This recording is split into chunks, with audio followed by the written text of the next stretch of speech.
Family, welcome to Tunnels In with Ryan. My very first interview, y'all. So let me introduce you all to T.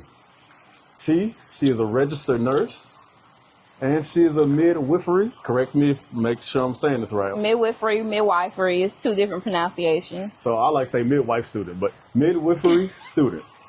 And she also tell us about your background, because if I'm not mistaken, you have 3 degrees. 5. You have 5 degrees? I think I'm working on number 5. Yeah. Okay, so registered nurse, ADN, associate degree, and then tell us about the other ones. The BSN. I have 2 bachelor's degrees. So yeah, that's 4. Okay. And I'm working on the 5th one right now. Okay, so ADN of nursing, BSN of nursing.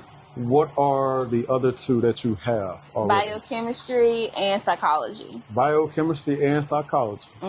See, y'all, don't play any games with T. Don't play any games with T, y'all. Psychology, she can trick you. She can tell if you're trying to trick her, and she can save you. So be careful. I'm messing around. All right, so y'all, let's get into it. All right, so you just moved to Tennessee. I did. You did? Awesome. Okay, so tell me this. What influenced your decision to move to Tennessee? So I got accepted into midwifery school in September of last year. Okay. Before then, I have never been to Nashville before. So the midwifery school that I chose is in Kentucky. It's Frontier Nursing University, if anybody knows about that. It's the oldest midwifery school in the States. And I chose to go to that school for that very reason. But Vanderbilt here in the Nashville area was also on my list of schools that I was looking into, just in case I did not get into that school. Okay. But Vanderbilt wanted you to be within 2 hours of the Nashville area. At that time, I did not want to move. I wanted everything to be online so I could still work and go to school at the same time. Okay. So with that being said, I crossed Nashville off the list and chose Frontier. But I got accepted into Frontier, and like 2-3 hours after I got accepted into that school for that program, I was at work. I was just out of nowhere. I moved to Nashville, and I stuck with it. And here I am. That sounds exhilarating and exciting and a little scary. Yeah. So let me ask you this. So how was the move? The move. Woof. The months leading up to the move were, I'm not going to say chaotic. It was naturally difficult. Me trying to get myself together financially, finding a place to live, finding a job. Okay. That was all new to me. So with that being said, it was stressful to try to pack everything up and leave. I also could not move right away. I was in the contract at my old hospital, so I had to wait until that contract ended in order for me to move here. So at the beginning of the year, January, I started looking for a job. Looked at the current hospital that I work at, and I just applied for a position. Didn't think that I was going to get a call back so soon. She called me the next day. Asked me, did I want to do an interview? Yes, I want to do an interview. We did the interview. I let them know that I was in the contract, that I could not move until after May 15th. Very specific date. Could not move until after May 15th. She told me, well, I think you may have to re-interview for the position once it gets closer to that time. I said, okay, that's fine. As long as a position will be open. She said, I can guarantee you a position will be open. She let me know I needed to contact HR. Let them know that they loved the interview, but we was going to have to put it on the back burner. Well, the next day, the HR person called me back and told me that they wanted to offer me the position and that they would hold it for me for 5 months until I could get out here. Now That's crazy. Yeah. So that says, from the outside looking in, hearing that says a lot about you. Mm-hmm. Even if they hadn't seen you in person, them hearing you on the phone, mm-hmm. they had to love your voice and energy, and something had to connect, and they were like, we want her. Oh, yeah. We want her. That was a blessing. Heck yeah. Heck yeah. So you, was the move hard? Was it difficult? Yes. Yes, okay. It was. Okay. Before I ask you to elaborate, were you by yourself during this move? As far as like, did you have a whole bunch of people? Did you have a team of movers? No, I did not. Okay. Did you have a good amount of assistance besides the lifting and carrying? Did you have a good amount of assistance with the move? My mom and my stepdad helped me. Okay. Yeah. Okay. Good stuff. Good stuff. I didn't want to hire a moving company because I quoted a moving company, and said moving company wanted to charge me $4,000 to move me from Mississippi to Tennessee, and they wanted to do that over a 2-day span. I didn't have that type of time to do that. I needed to move specifically one day and let that be it, because I was starting work within 2 days of me moving here. Okay. Okay, so T, let me ask you this. What was the most difficult / maybe depressing part of the move? Ooh, Yeah, let's get into it. Give us the T, T. What do y'all say, y'all? How to clock that T. Clock that T. We need the T, T. What was the most difficult part of the move? The most difficult, or depressing. Let's say depressing. The most depressing part of the move was leaving everything that I know. Leaving Mississippi, leaving my family and friends. That was the most depressing part of the move. Everything else was pretty stressful, but that right there was the most depressing. Okay, so elaborate. How's it been being away from your family? Ooh, being away from my family. Hard. My sister and my mom in particular. Okay. So, me and my sister are 15 years apart, and a lot of people would think that because we're 15 years apart that we aren't or wouldn't be as close as we are. But we're really close. So leaving her was the hardest part about this move. I have had a lot of days where I would just cry, knowing that I'm 6.5 hours away from my sister, and I can't just get up and go up the road or go in the other room to mess with her. Okay. Okay. So, okay, how's it being away? So you have a sister, younger sister. You all are 15 years apart. Mm-hmm. Okay, who else did you leave behind in Mississippi? My mom. Okay. Well, how's it being so far from your mom? For my mom, it's hard, but I've left my mom before. Like when I was in undergrad, I was 2 hours away, but I've left my mom before. It's hard. Again, not seeing her as much, but we keep in contact a lot. I keep in contact a lot with my sister too, but it's just not being able to be there physically is the hard part. For my sister, at least. For my mom, I can call her and get on her nerves all day, every day. Mm-hmm. I can't get on Brooklyn's nerves the way I want to by just calling and texting, because she loved it. So I don't have to get on her nerves in person. Okay. Yeah. Okay, so you mentioned crying. Okay, so, and correct me if I'm wrong, so you're crying. It was just difficult being away from your family. Was there anything else that you're crying about, and how often? So you moved. Okay, today is a day. Okay, when did you move to the Nashville, Tennessee area? What's today? June 30th? Yeah. It's officially been a month since I have been in Nashville. So yeah, the first 2.5, 3 weeks, I cried every day. It seems like, I'm pretty sure I cried every single day. And that was just based off of me being away from my family and my friends. Just being in a new state alone was scary. It's different. I'm shy. Let's get that out there. I'm really shy. Okay. So it's not hard for me to make friends.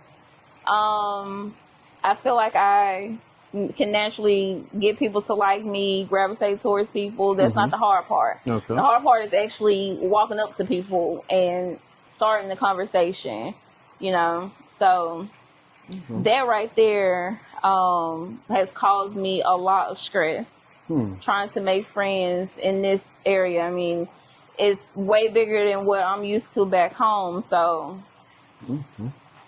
On that, scared. I feel for you on that because not to make it about me, but I'm a social butterfly, and so I go out a lot by myself, and it's easy for me being a social butterfly and being a male to make friends. That said, I tell women all the time, like I feel for you all because there's so much harassment. It's scary. It's scary. You all are more vulnerable. You all are more vulnerable. See, I can only imagine how scary it is for you all to go out and make friends. That said, I hate it for you all. Me too. I sincerely hate it for you all. Yeah, me too. Yeah, because I feel like all people, well, shy or not, should be able to go and not lean on somebody, but go and make a friend. Be free. Go talk go talk to somebody and it not be scary. Right. Yeah. So I do hate that for you. So let me ask you this: how would you describe your experience of depression to someone who's never felt it before? What would you say being depressed is like? Well, let me ask you this: were you depressed? I was depressed during this time. Were you crying every day? Yeah, Okay. I can definitely say I was depressed. Describing it to someone that's never been depressed before, it's like a blanket, a heavy blanket over that covers you. A lot of people think that depression is just about being sad. It's not just about being sad. It's about sometimes you feel nothing. It's like emptiness, So it's a blanket that's just covering you. Nothing sometimes helps it. It's hard to get the blanket off. Sometimes you feel like you want to get up, you want to do things. Let's say you got a to-do list. You want to get up, you want to do this to-do list, but your mind and your body are not on the same page. It's hard to get your mind and body on the same page to actually do the task that you need to do or to get you out of the depression that you're in. Okay. During this time, did you reach out to anybody for support, whether it be family, friends? Did you reach out to anybody for support? So I did after the fact. And it wasn't more so for support. I'm the strong friend. A lot of people, just because of how I am, everybody always thinks that, oh, T's okay. She's always happy. She's uplifting. She's motivating everybody. That I don't get sad. I don't get depressed. That I don't have a lot of weight on me. So with that being said, since that's what I normally get, I try not to put my heaviness on other people because they think that I'm okay. So I did not reach out in those moments. After the fact, I reached out. But like I said, not to tell them that I needed them, but just to say, hey, I was depressed. I was upset. I was crying. But I'm better now. It's getting better. I mean, it's going to be better. Okay, let me ask you this. This is getting very candid, y'all. This is getting very candid. New question just came in my head. Do you feel like it would have benefited you to reach out during the process? Maybe. Maybe. So reaching out during the process, for me personally, I'm not going to say this for everybody. For me personally, if I'm depressed, I'm upset about something, it's rarely anything that someone can do for me to bring me out. I have to do it myself. Okay. I can understand that. So reaching out, I mean, to get that motivation, to get that support, yeah, it probably would have uplifted me. It was not going to bring me out of the depression. That's something that I have to do for myself. So that's why I don't reach out. You just said a word. Yeah. You just said a word. You just said a word. Yeah. I'm a firm believer, having been through some serious things myself, and reaching out to people who are going through some serious things. Nobody can pull you out. Nobody can pull you out of the dark states except for yourself. Exactly. They can assist. They can try to reach out. All that. They can do things. They can do things for sure that will be helpful. But as far as actually pulling you out of that realm, for lack of a better term, actually pulling you out of that dark and depressed realm, that's on you. Yeah. That is on you. Yeah. That is on you. All right. So that being said, I just thought about something else. I'm sorry to cut you off. Come on. Yeah, something else that was really hard about me leaving Mississippi to move to a different area, not being able to visit my dad's grave. That right there really took a toll on me too, especially with this month being Father's Day month. Not being able to go to my dad's grave. I mean, with that being said, I went before I left to put flowers for Father's Day, but not actually being able to go sit on the grave really took a toll on me. So that was my hardest day here, Father's Day. It was my worst day here. Okay, so you're without your dad. Without my dad. Okay, if you don't mind me asking, and if you don't want to answer, that's okay. We can move on to the next question. If you don't mind me asking, so how long have you been without your dad? When did he pass? When I was 5 months old. When you were 5 months old. Okay, so that I can't imagine that. That said, the fact that you even mentioned your visits to the grave, that says a lot about you. That's beautiful. You're 5 months old. I mean, yeah. Skin to skin, you heard his voice a couple times and was held, I'm sure, but you didn't know him. No. You in your conscious mind, you never knew him. So, question I have that just came up in my head, what happened? What do you feel like was done to where you've kept, because I'm assuming you have, for lack of a better term, you have a close relationship with him. If you've never met him in your own mind, and that was a hard day for you, and you're keeping up with his grave, what do you feel like has happened throughout your life that has maintained that relationship? Maintaining the relationship with a man that I never knew. It sounds insane, but my mom talked about my dad a lot, or talks about my dad a lot. She tells me stories. His mom, my grandma, talked about my dad a lot. I have a lot of pictures. I get comments all the time that I look like him, I act like him, my personality mimics his. So that right there really kept me close to him. The fact that I am just as goofy, loud, and proud as he was.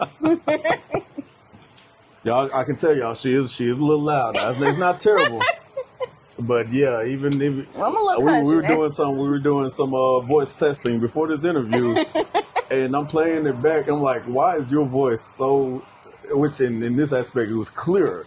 Like my voice was so low, and like I could barely hear me, but her voice was loud and clear. Okay. Loud and proud. Okay, so your mom, to this day, she still talks about him. That is beautiful. That is beautiful and awesome. Yeah. And though I cannot relate, I'm happy that even though I'm sure it tugs at your emotions more than it would if that had not happened. Yeah. That's a beautiful thing. Yeah. And sometimes there are tears. A lot of times there are tears of joy and beautiful things, but a lot of times there are tears of sadness too. Yeah. and beautiful things. I'm holding back tears now. I'm trying not to cry now. So well, you're doing good, but you can let them out. I don't have no tissue now. Y'all, I don't have any tissue. This is my very first interview. I don't have a studio. This is public land I'm on. to this property. So yeah, I don't have any tissue. But that said, don't be afraid to cry. Don't be afraid to cry during this interview. All right, but so next question. That was touching. I'm not even gonna lie, y'all. I was just fighting back tears myself. Hearing that. I'll say kudos to you. Kudos to you. I don't know what the afterlife brings, but I hope that your dad can see. Sincerely, I hope your dad can see what you're doing. I sincerely, because that's beautiful. That is beautiful. Yeah. Thank you for sharing that too. Yeah. Thank you sincerely for sharing that. All right, so let me ask you this. So how has it been living? Sprinklers just came on, y'all. Sorry. How has it been? They scared me. How has it been living in the Nashville area? Ooh, fun. Again, scary. Mm-hmm. Nashville is way bigger than what I'm used to back home. It's a lot of people here. I can tell you the thing I hate the most, the traffic. I cannot stand the traffic. But other than that, I love it. It's new, it's fun, full of life. It's some amazing people here. I'm happy to be here. Awesome. Okay, so what's the best part? Well, let me ask you two questions. Mm-hmm. What's the worst part of Nashville, and what's the best part of Nashville? Worst part? Mm-hmm. The traffic. That's it. If it wasn't for the traffic, it would be great. I mean, it has its flaws. I mean, nothing is perfect. Mm-hmm. So with that being said, traffic is my idea of the worst thing here. The best thing, all of the diversity that is here. We have people from all around the world here. I love it. That's why I chose my undergrad school, because I wanted to be in a diverse environment. So I'm here for that reason. Awesome. That's awesome. So y'all, I can attest to that. So coming into Nashville, it's traffic. Well, I've never been to LA. I've never been to Miami, but at some points I'm like, hold on, am I in LA or Miami right now? Like, this is ridiculous. Yeah, so that is off part. Okay, so the best part of Nashville. The best. The diversity. I already asked you that. Yeah, you did. Y'all forgive me. Like I say, my first interview, I honed in. That traffic part touched me. It's horrible. When you mentioned that, I pictured me coming in and sitting there, and I'm like, is there a wreck up ahead? And there it was no wreck. No wreck. I'm like, what the heck is going on here? It's Nashville. That's it. I've never been to Nashville, so Nashville people, forgive me. Don't crucify me. I've just never been here. And I wouldn't have thought that it gets so packed and crowded in areas. So forgive me on that. Yeah. I mean, it's not a big city like Atlanta, Chicago. It's on the verge of becoming a major city, but it's not really big for all this traffic to say that. It's not that. I'm like, all right, let's relax. We gotta look up after this. We gotta look at the population of Nashville. I need to know the population. It's over 600,000 people in the Nashville area. Surrounding areas, specifically one of the suburbs, there are over 40,000 people. Oh, what the? I'm a fact checker. In one suburb, which is crazy. So where I'm from, and people, y'all don't crucify me for wrong, but so I'm originally from Jackson. If I'm not mistaken, 100,000 people. Maybe 200,000. So that said, 600,000 people. Okay, now I see what's going on. Everybody's for here. Some of y'all to leave. Okay. All right, so let me ask you this. So let's shift to the nursing. Let's talk about the nursing. Okay. All right, so you're a nurse. I'm a nurse. You're a nurse. How long have you been a nurse? 2 years. That's awesome. That's awesome. So what kind of nurse are you? What's your specialty? I am a labor and delivery nurse. Awesome. Okay, labor and delivery. So you love babies. I love babies. You love mothers. I love mothers. That's awesome. Mothers being specifically the most important part. Okay. So what? To heck with the babies? What No. do they say? What do they say? They say F the kids. No. No. We're not saying that. We're not saying No. that. YouTube, y'all, everybody, don't dock me for that. No. In my experience, or in just life period, moms and babies both are just as important. Okay. To say that, I did not become a labor and delivery nurse.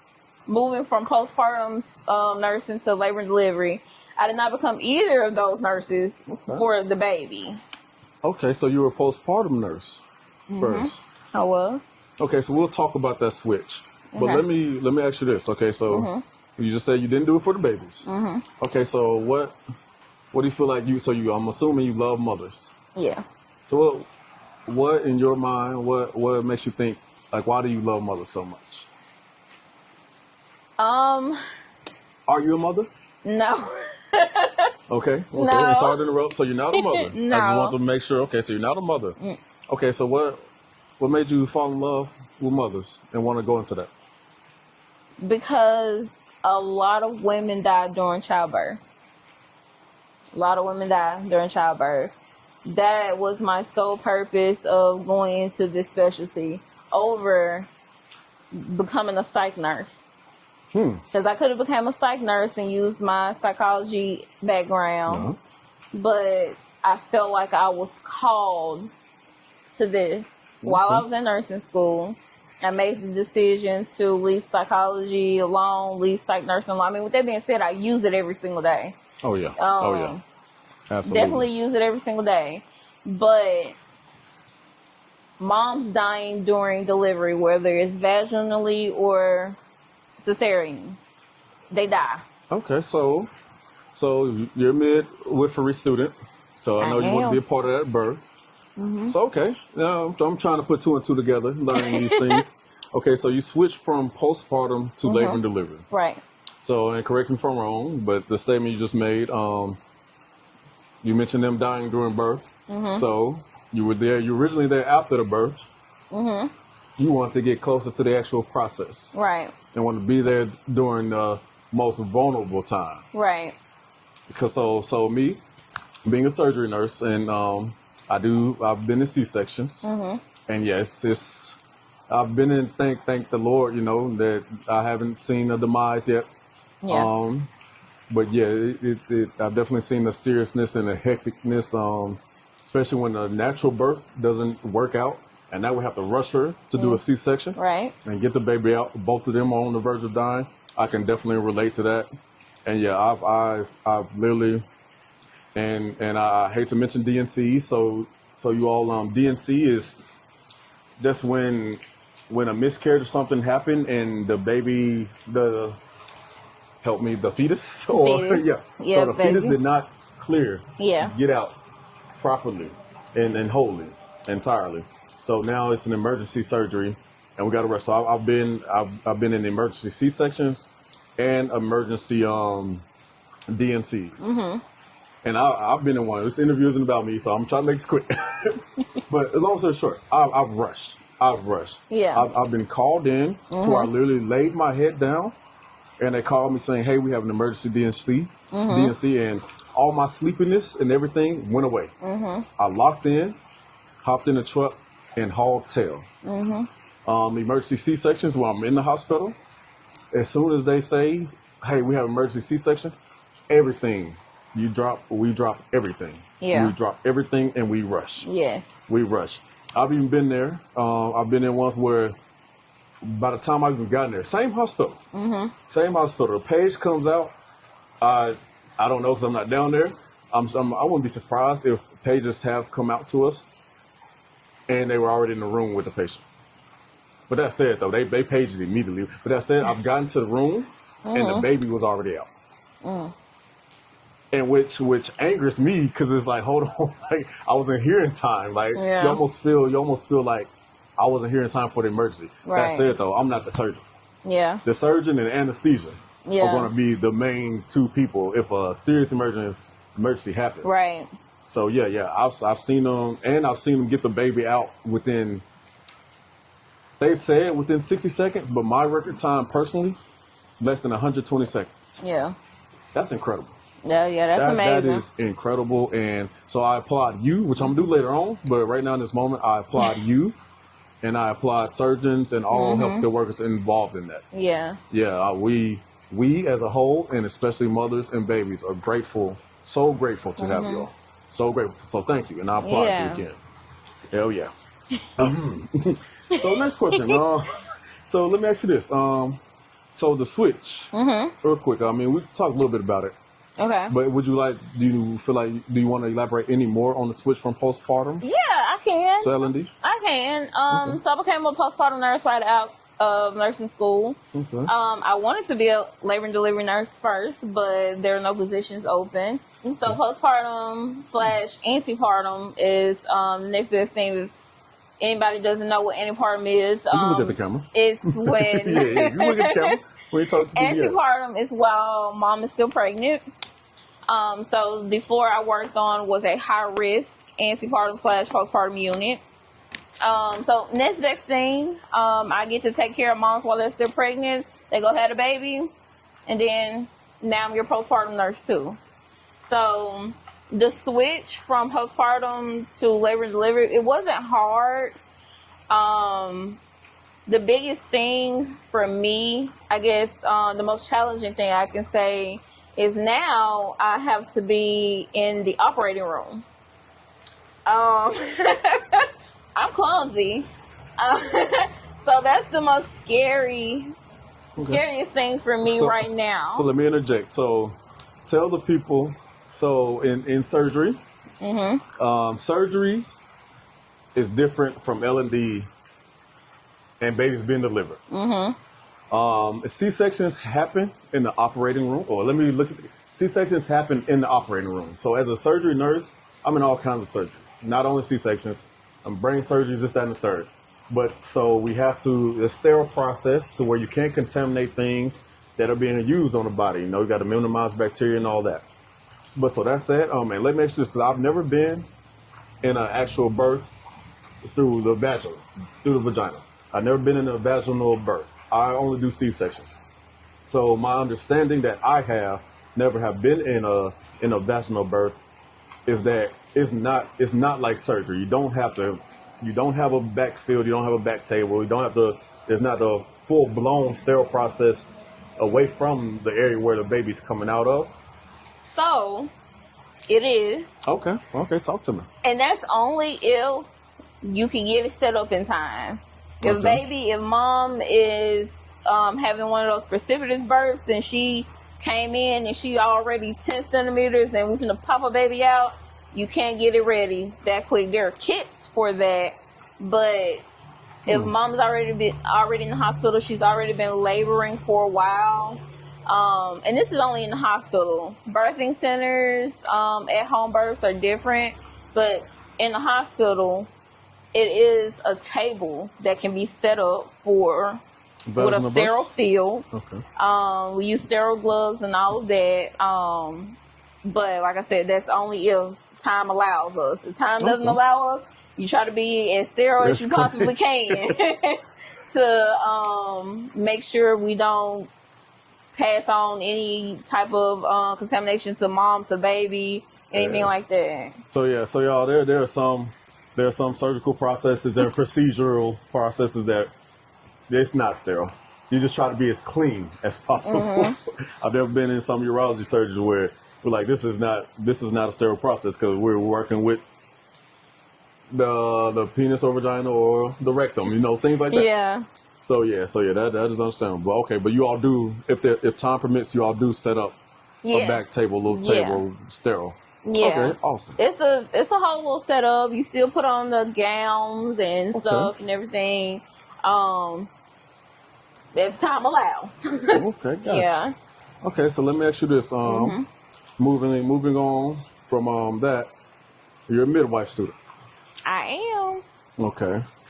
How has it been? That is awesome, by the way. Congratulations. Thank you. Congratulations on getting accepted into midwifery school. That is awesome. Thank you. So how's it been being a midwife student? So far, it's great. It's great. It's challenging trying to do school full time and be a nurse full time, and then you got other full time things going on in life. It's hard. Okay. I love it though, to say the least. You know, what keeps me going is I'm in term 3 of 9. So after 9 terms, I'm going to be where I want to be and hopefully save moms from dying, hopefully, during birth. So right now it's amazing. I love it. I have to interject, y'all. No, hopefully. She is going to be saving moms during birth. You are going to be saving mothers, and she's going to be saving babies during birth. Yeah. Yes. Okay, that's awesome. That's awesome. Okay, so obviously you are a positive influence on this world. I am. Obviously you're a source of energy and light. Okay, you're having a beautiful impact. That said, how has it been being a light and being that source of positivity and calmness and safety to other people? Great. A lot of people tell me all the time that I am. I'm sorry, your thing was about to. Thank you. Being a light, is amazing. I have people tell me all the time that I am their reason for doing a lot of things. A couple of my friends told me that I'm the reason that they are back in school pursuing higher degrees. A lot of people have told me that I'm the reason that they went into such and such field to do these different things. So it's good to know that I have that impact on people. One of my biggest goals in life is to leave an impact, leave my mark on as many people as I possibly can. That is awesome. That is awesome. Yeah. That is awesome. I love it. It's a very fulfilling feeling.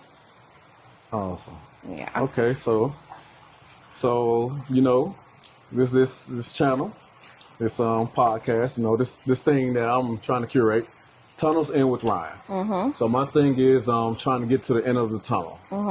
You know, we all face hardships, and we all face stress, and a lot of us face depression, unfortunately.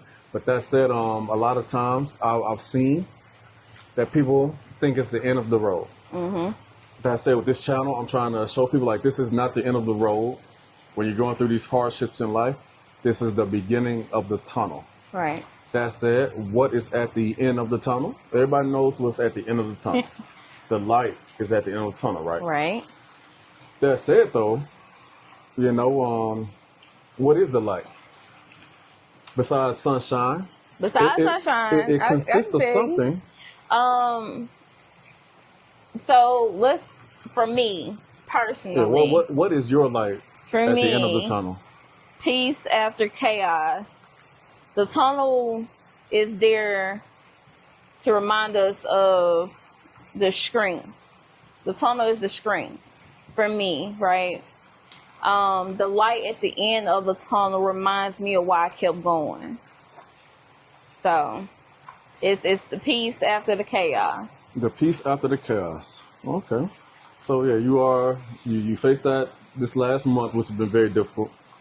But I asked you to elaborate on this. Is it not awesome though, knowing that hey, you became a nurse? Now I know it's not all peaches and cream at times. Like for me, it's definitely not peaches and cream for me. It's not. But that said though, is there some light that you find in knowing you're a nurse now and you're in midwifery school? Yeah. Is there some excitement in and light there? Yes, there is. There's always excitement in me being a nurse, me getting to help people, me being there for people at sometimes the best time of their life and sometimes the worst time of their life. Because it's both. Everybody thinks being a midwife, becoming a midwife, or being labor and delivery or postpartum, they think that it's always sunshine and butterflies. It is not. I am here to tell you, it is not.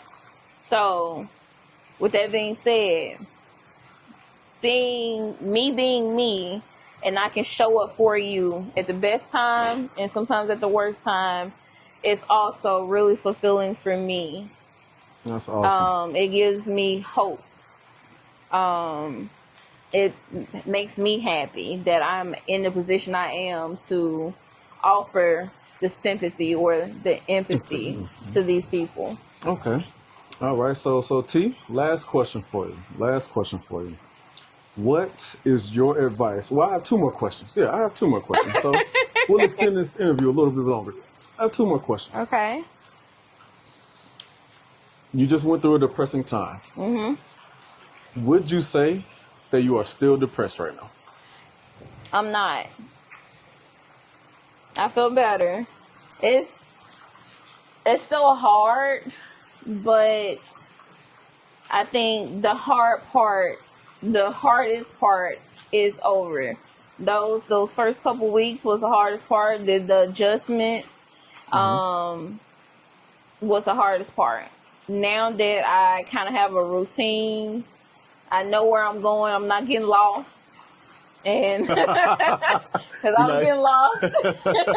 I'm not getting lost. I kind of know how to beat the traffic a little bit. So it's getting a lot better now. That's good. Yeah. That's good. Okay, so last question. Okay. What is your advice to someone who is going through depression and cannot see the light at the end of the tunnel? And if you will, talk to the people. What would you tell the people? So my advice, if you are currently struggling with depression, it's hard. We know it's hard. And I need you to still show up for yourself. Even when that blanket that I was speaking about earlier, even when it feels like it's weighs 2 tons, I need you to try to pull it off. Try to get up little by little. Like, you don't have to do everything all at once. You don't have to get up and conquer the day. You just need to get out the bed or off the couch or off the floor. Or for me personally, from under the bed. Because that's where I be sometimes. If I'm depressed, I'm under the bed or I'm in the closet, right? So standing up is the hardest part. Facing it is the hardest part. All you have to do to start is to face it and know that it's okay. A lot of people think because you're depressed that something's wrong with you. Nothing is wrong with you. It is okay to not be okay. And don't let anybody tell you that it's not okay. It is. As long as you show up for yourself, you have the will, you have the motivation, you'll be okay. That was beautiful. That was beautiful. No BS. Yeah. That was beautiful. That was heck yeah. All right. Well, T, again, like I say, y'all, nurse, L&D nurse, 4 degrees, working on her 5th one, midwifery student. She is. You have been a great first guest, and I thank you. You're thank you welcome. sincerely for coming on to my beginning podcast. Happy to be here. Yeah, and being my guinea pig. Yeah. Thank you so much for being my guinea pig. You're welcome. Tunnels In with Ryan. You're welcome. This is my first interview, so I've learned. I've learned a good bit sitting down with you. So yeah, just thank you. That said,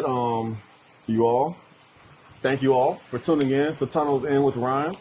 This is first interview. There will be many more to come. And big focus, you all, for you all out there who are going through things. This is not the end of the road. This is the beginning of the tunnel. And there will be multiple tunnels throughout life. That's it. Focus on it. When those hardships come, this is the beginning of the tunnel. And like she said, the tunnel itself is strength, and it could be hardships, but there's a light at the end. And we need you all to find your light at the end of the tunnel, all right? Let's all reach the light at the end of the tunnel together. You all be safe, be good, be kind, and love. Appreciate you all for tuning in again. Be a blessing, receive blessings. We're out.